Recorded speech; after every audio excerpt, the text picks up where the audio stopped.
Okay, let's go ahead and get started. All right, so we're going to pick up here where we left off in chapter 5, which is outline 9, talking about equal rights. And if you recall from just a couple days ago on Wednesday, we had started talking about different types of equality, and we set things up for this discussion, also looking at the 13th, 14th, and 15th Amendments. Now remember, each one of them had different functions. Collectively, they are called the Civil War Amendments, right? So certainly they had the responsibility of starting to fix the problems associated with slavery, certainly not a perfect fix, all right? The other thing I would want to remind you as we go through this, that with two of these amendments, the 14th and the 15th, Congress had the responsibility of enforcing these through legislation. Now, unfortunately, we don't have as much time as I would love to go through some of the early statutes and the early legislation, and you might in another political science course, maybe a constitutional law course, judicial process, perhaps that. But nonetheless, what we can say is that early on, it was a bit of a struggle. You had a Republican Congress in the 1860s trying to pass statutes based on their authority in the 14th and 15th Amendment, and not always having success in doing so. Okay, so there was indeed a lot of struggle. The Supreme Court not quite warming up to things. Okay, now also, when we met on Friday, we had started talking about equal protection. And a couple things to keep in mind. There are 3 tiers of equal protection. And equal doesn't always mean the same level of equality, right? So with 3 different levels of equal protection, remember at the very top, right, we had strict scrutiny, where it's very difficult for government to treat people differently on account of race, religion, national origin, and some alienage cases. In the middle tier, which we also talked about, we talked about intermediate scrutiny, right, where it's very difficult for government to treat people on account of their gender, illegitimacy, and the other alienage cases. Again, the difference between the strict scrutiny alienage cases and the intermediate scrutiny alienage cases, really green card status at the top level and lawful permanent residence status at the intermediate level. Now again, they're certainly a little bit more to that, but I think it's a good working model for what it is that we're doing. I think that's about as far as we got. So now what we're going to do is we're going to look at the lowest level of protection, okay? So again, we're still talking about equal protection. We're still talking about a collection of United States Supreme Court decisions that created this level of equality. But again, the Supreme Court has decided to put these 4 groups in a lower level, at a lower level of equality. So in other words, at this low level, right, when we're talking about rational basis scrutiny, it's easier to treat people differently on account of these 4 categories, all right? Doesn't mean government can always do it, all right? But the test here is that government must have a legitimate governmental interest in doing so, a legitimate objective, all right? Now, that's different than what is associated, the standard that's associated with strict scrutiny, which of course is a compelling interest, and even lower than what the standard associated with intermediate scrutiny, which of course is an important governmental objective. So let's look at these 4 categories, all right? Wealth, age, disability, and economic rights. Okay, now, when it comes to wealth, certainly, as you know, we do treat wealthier people differently than we do poor people. The classic example, of course, is the tax code, all right? So what would be the legitimate government interest for doing so? Well, making sure that wealthier people perhaps pay a little bit more than poor persons, because poor persons can't afford it, right? This is one way to redistribute income, all right? It's a way to promote some forms of equality. Now, again, it doesn't mean that every attempt at treating wealthier people differently than poor people is going to be met with constitutional satisfaction, but it's easier to do, right? It's easier to do. The next is economic rights. And when it comes to economic rights, it's almost always just based on licensing and the right to engage in a certain type of economic endeavor. Probably the best example I'll ever be able to give you would be, and kind of a funny example too, is dealing with liquor licenses, right? Not everybody's entitled to a liquor license. Can government come up with a legitimate government interest in limiting the number of available liquor licenses? Well, sure, you just want to limit the amount of alcohol that can be accessed by the general public, right? Drunk driving, violence, you can go on and on and on, right? But nonetheless, it's very easy to come up with that standard. Next is age. Okay, we do treat people differently based on their age. You can be, believe it or not, too young to do certain things, right? We cut off age, we cut off voting at a certain age, driving at a certain age, lots of other activities. One of the things, right to marry, and the legitimate government interest is just that, well, we think there should be a maturity point, right? There should be some level of maturity. Now, on the high end of life, many states, including Ohio, have maximum ages to hold public service, right? The legitimate governmental interest is just, well, we think maybe we should have some new blood in these positions, or maybe at age 70, I'm 20 years away from that. I hope this is really not the case. That maybe you've kind of used up your useful work life or something like that. Okay, but nonetheless, they on a constitutional challenge, they have been upheld. All right. Now I noticed on the outline there is one category that I've missed, and we're going to go ahead and add it here. So go ahead and add it to your notes, and that's disability. Okay. Can we treat people differently on account of their disability?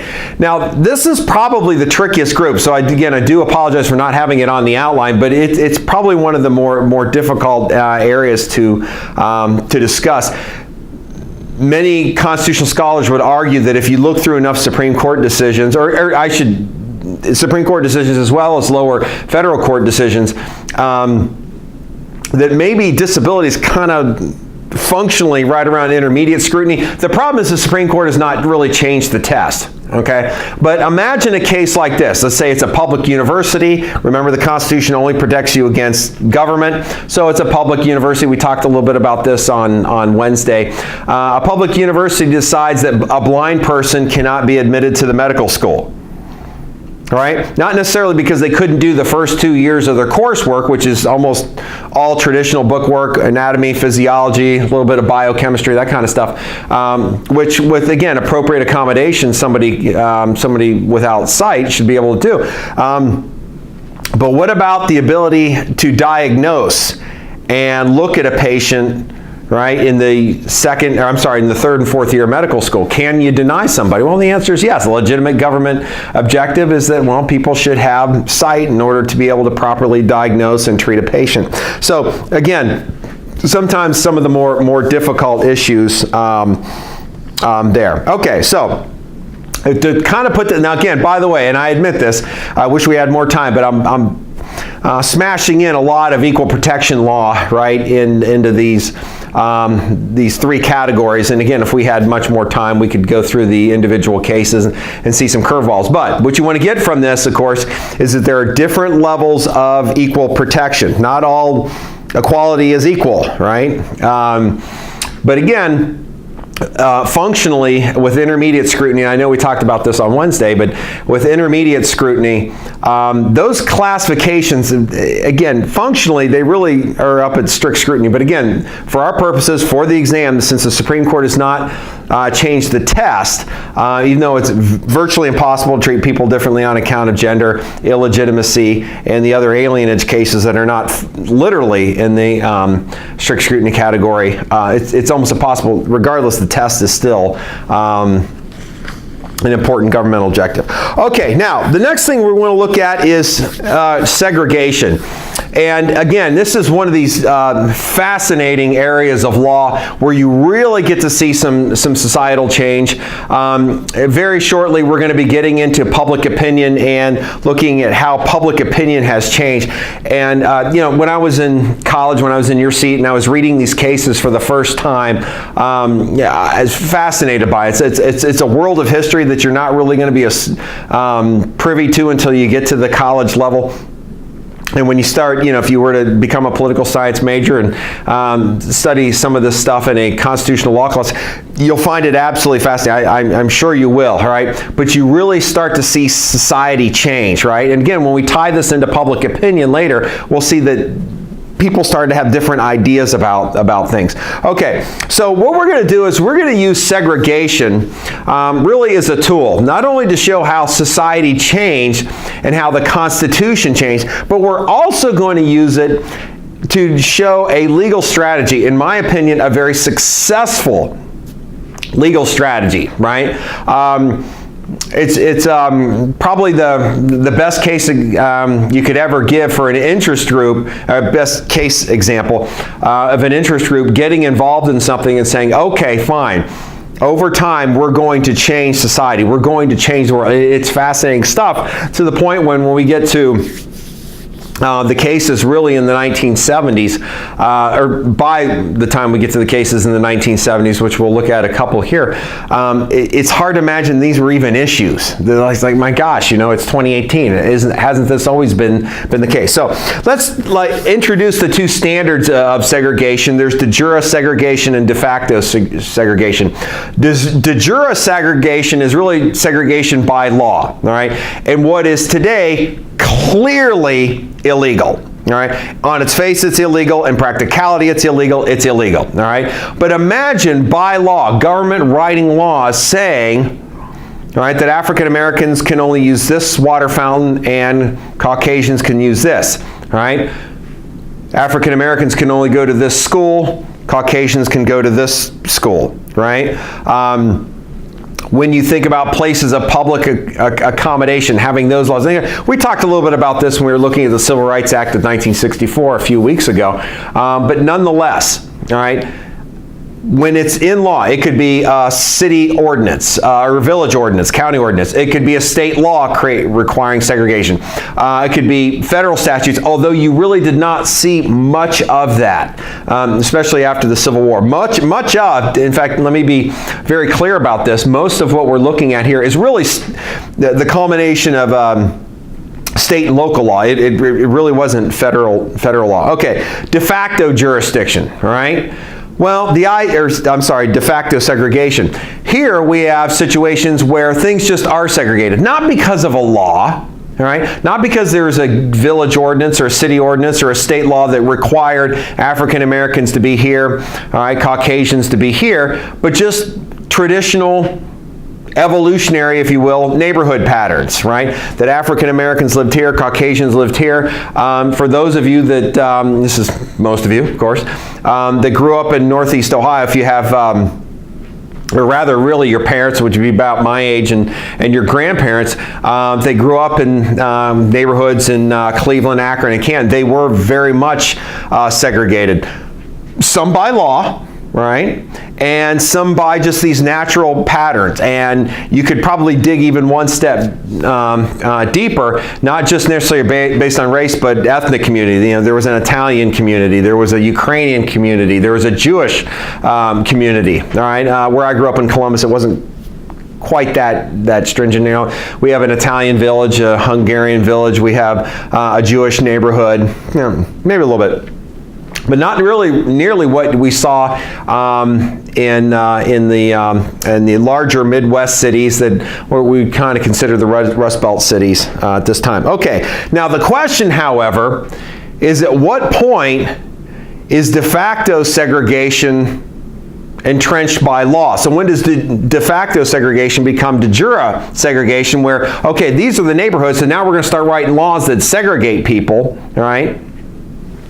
And then also, of course, how much are we willing to tolerate de facto segregation that, even though maybe it's not rooted in law, all right, but there are just these mild forms of segregation, of discrimination, whereby, okay, well, maybe it's redlining. So I'm a realtor, and I'm not going to show my African American clients these neighborhoods, or I'm going to go out of my way and remind white folks not to sell their houses to African Americans. Now, again, if we had much more time, we could look at restrictive covenants that were found in real estate deeds and kind of get into some of the hairier stuff. But what we're going to do, instead of getting into too much of that, is really look at the separate but equal standard. And we're going to start here in 1896 and look at Plessy versus Ferguson. Now, we have mentioned Plessy versus Ferguson a couple of different times. We haven't spent a whole lot of time with the case facts, and we're not going to spend a whole lot of time with the case facts here. But it is really a great example of a legal strategy from start to end, right?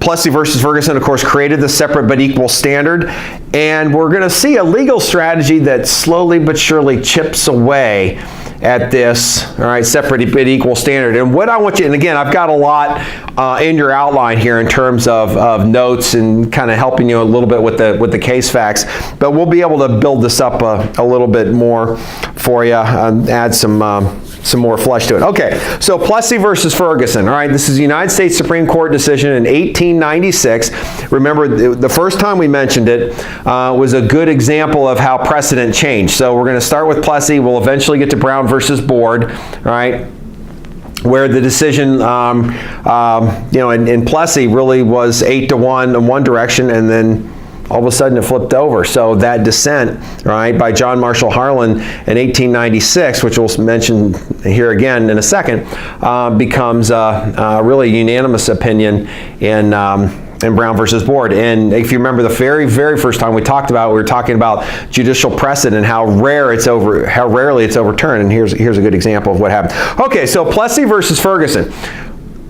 The most important thing I think to mention about this case, other than the fact that it created this separate but equal standard, was the fact that this was a test case.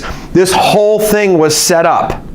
Everybody knew what was going to happen. So this wasn't a case where all of a sudden there was outrage and people could, don't get me wrong, what was taking place was outrageous, certainly by 2018 standards, but I think for a lot of people, even by 1896 standards, this idea of de jure segregation, all right, was pretty tough to stomach. Now, what happened here is essentially there was a Louisiana law that applied to common carriers where on trains, passenger trains, there were Caucasian trains and African American trains, right? Or as the label was, colored trains, right? And if you were African American, you couldn't sit in the Caucasian train, okay? Now, everybody knew what was about to happen, okay? The case facts are fascinating, and I think what you probably learned first is this was a set-up case. The actual owner of the rail system said, you know what, I can't afford to have all these different cars for Caucasians and African Americans. I think this law is ridiculous because it's costing me money. So let's do something. Let's kind of test this whole thing, okay? Now, it's also a terrific example whereby you have legislative block, right? You can't get any change in the legislature. Remember, the state legislature in Louisiana wrote the law, right? And you go to court to get a change, right? Now, Homer Plessy, everybody knew, all right, that he would be labeled, and I'll get to this in a minute, African American. Everybody knew, right, that he would try to board the Caucasian car. He did. Everybody knew he was going to be arrested, right? The rail company actually had hired a detective to have him arrested, and just for no other reason than violating the actual law in question. So, nothing like violence or obstruction of justice or what some of the other charges could possibly have been. They actually hired a private detective with arrest powers, which, it isn't really a stretch but at that point in time. But nonetheless, he's arrested. Now, the part that most people kind of forget is that, yeah, Homer had darker skin. He was 7/8 white, 7/8 Caucasian.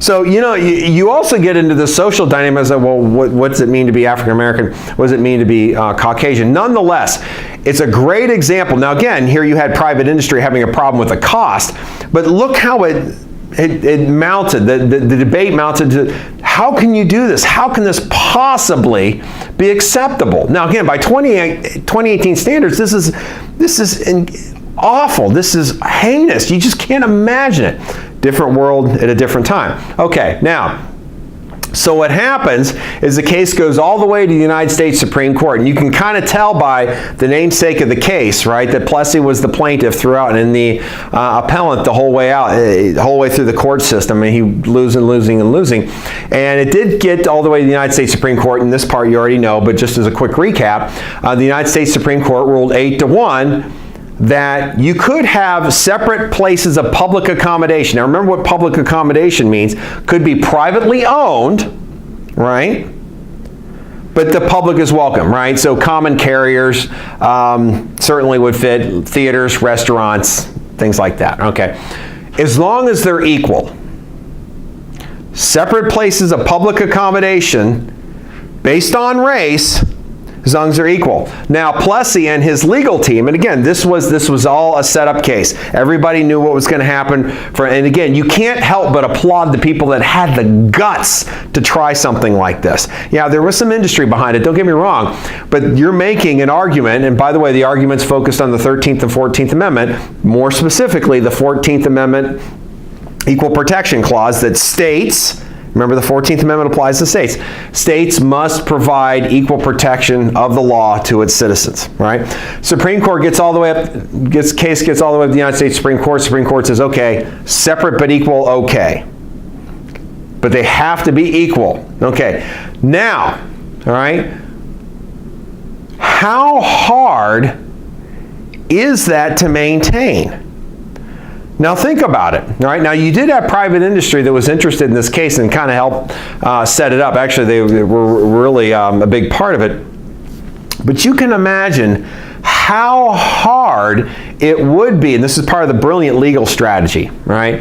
How hard it really would be to keep separate but also equal.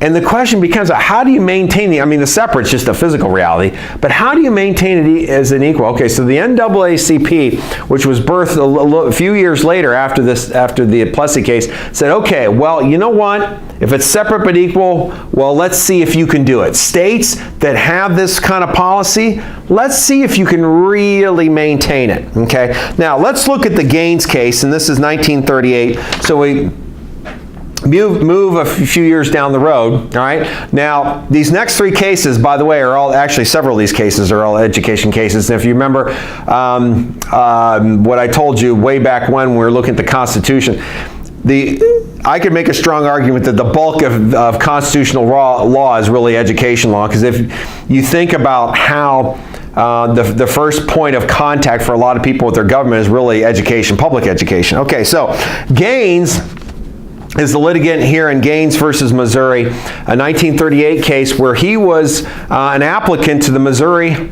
Law School, University of Missouri, State University, right? And Missouri says, you know what? We're not going to let you go here, but I'll tell you what, we'll pay for you to go somewhere else. We'll pay you to go out of state. All right? And of course, the state of Missouri making the argument, well, that's separate but equal, right? Separate, we're going to send you out of state, but equal, right? Now, the case gets to the Supreme Court, and so the Supreme Court says, you can have separate but equal, but this isn't it. This isn't enough. You haven't done enough, right? Yes, University of Missouri, you're going to have two law schools that look exactly the same resources, right? Now, admittedly, they didn't get this far, but that was the argument that eventually was accepted. You're going to have two full-blown law schools. Classrooms would be the same, library, that type of thing. Of course, almost impossible to do. Think of the cost associated with that, okay? So a victory, right? I'd say a victory for the good guys, for sure. Okay, now the next two cases were decided together, all right? Sweat versus Painter, McLaurin versus Oklahoma. Now Sweat was another applicant to the University of Texas Law School, public law school. All right. Now, you can imagine the state of Texas had already read the Gaines decision of 12 years earlier and said, okay, well, can't send anybody out of state, but I'll tell you what. Maybe we'll do it here on campus, but we'll rent some classrooms and we'll hire a couple of African-American adjuncts to kind of teach you a little bit.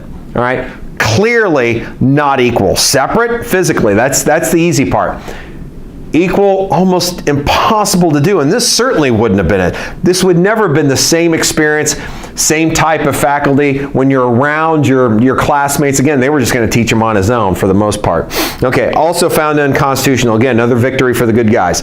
Okay, McLaurin versus Oklahoma.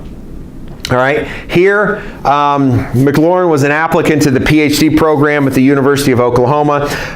They said, okay, we'll have separate classrooms. Maybe we'll carve out a little bit of a library for you. You can study your materials there.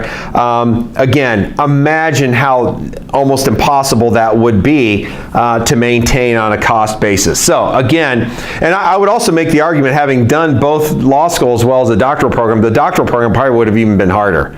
All right, I don't know how in the world you could have separate but equal in a doctoral program, or any program for that matter. Okay, but again, not equal. All right, so you see Gaines, all right, Sweat, and McLaurin. 3 cases, all wins, I would say, for the good guys, right? But think of the brilliance of the legal strategy. Hey, you want to make this equal. Well, it's got to be equal. Almost impossible. Okay, now, then we get to the landmark case, Brown versus Board of Education. There was also Brown versus Board. They had a plethora of cases. The Supreme Court got smart. They kind of consolidated a lot of cases. There were districts across the country. I'm only going to focus on 2, and there's a reason I'm going to focus on 2. Brown versus Board, that's the namesake case. It's the Topeka School District in Kansas. All right, but also Bowling versus Sharp, which actually involved the District of Columbia public schools. Now again, the District of Columbia, which is, for the lack of a better phrase, monitored by the federal government. Again, they do have a local government, all right, but you know, they, for lack of a better way to say it, report directly to the federal government. So think of it this way: you had all these local district, traditional state-created local district cases, right, and then of course the District of Columbia. Now, as you can imagine, right, if you were to look at education as kind of a triangle, you know, law schools, doctoral programs, there's so few of them, it's really, really going to be hard to create equality, okay? Now, take that down to kind of the bottom rung, and for no reason other than just kind of hierarchy where people start, right? Brown versus Board of Education, when you're looking at lots of schools. Lots of schools within the district, lots of schools within big districts, right? And these were districts that were segregated by law, de jure segregation. African Americans go here, Caucasians go here, and those were the rules, right? They were part of, for the most part, state law, a few local laws, but for the most part, state laws that required this, okay? Now, the namesake, Brown versus Board of Education, dealt with a young girl's parents who said, you know, my gosh, there's a Caucasian school right here. It'd be easy. It's closer, all right? But my daughter has to go way over here. Now, distance, of course, is certainly one thing, but the reality is the difference in equality was pretty stark when looking at these different cases.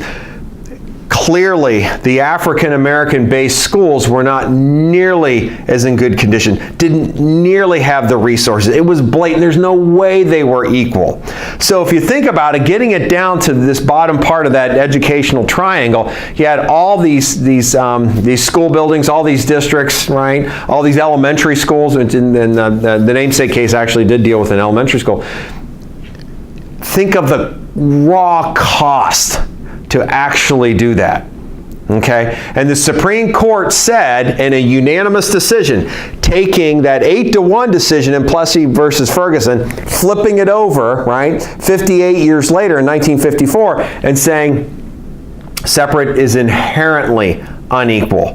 When you separate people based on race by law, it's inherently unequal. Right? So this was the death knell of the separate but equal doctrine. Now, admittedly, there were some other cases in between. These are really kind of the highlight cases, but you see the brilliant strategy, all right? Where interest groups, again, the NAACP eventually getting in a few years after its creation and after Plessy, basically saying, okay, if it's going to be separated equal, let's test that. And it was just impossible, right? Now, there is an interesting little history that I told you a little while ago that we would get into about the Brown versus Board decision. The case originally got to the Supreme Court in 1951, and the Supreme Court wouldn't touch it. It's just a hot potato. They knew they had to do something with it, but they didn't know what, all right? And this gets us into some raw judicial politics, I think makes for some great history, some great storylines. You know, they wouldn't touch it, so they waited till after the 1952 election to see if maybe that would solve the problem. Maybe you'd get a new president that might be willing to do something, Congress that might be willing to do something. And it didn't happen. Now, interestingly enough, Dwight Eisenhower was elected to his first term in 1952. Of course, he takes the office early in 1953. And he's got this rival guy over here, right?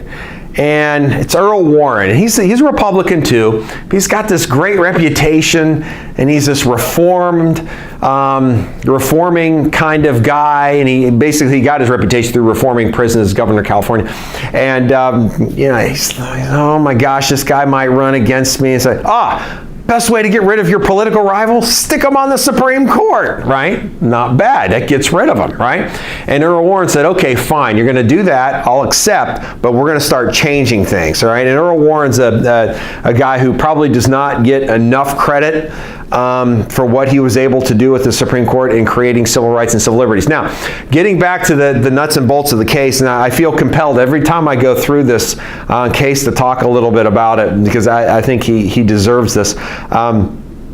You know, Earl Warren knew how important it would be to make this a unanimous decision, that it had to be clear, right? Because this is at a time in the 1950s, and I know a lot of you know enough history about segregation and education, and you've probably been exposed to it, but the part maybe you might not have been exposed to is Earl Warren knew this could not be a divided court, even 8-1. There was no way this could happen, right? And as the legend goes, although there's some documentation to it, that Justice Stanley Reed, was about to dissent. And Earl Warren kind of went down the hallway and more or less said, Stan, if you ever want to write another decent opinion in this court, you're coming over this way, all right? Now, it certainly shows that the Supreme Court is a very political body. I think a lot of people would like to just go ahead and assume that it's not, and it is, and Earl Warren knew it. Now, again, Earl Warren had been a politician his entire career until he got to the bench. He didn't, go through what you would otherwise call maybe the more traditional channels to get to the court, but nonetheless, he said, Stan, we're going to make this 9-0, and you're kind of going to like it.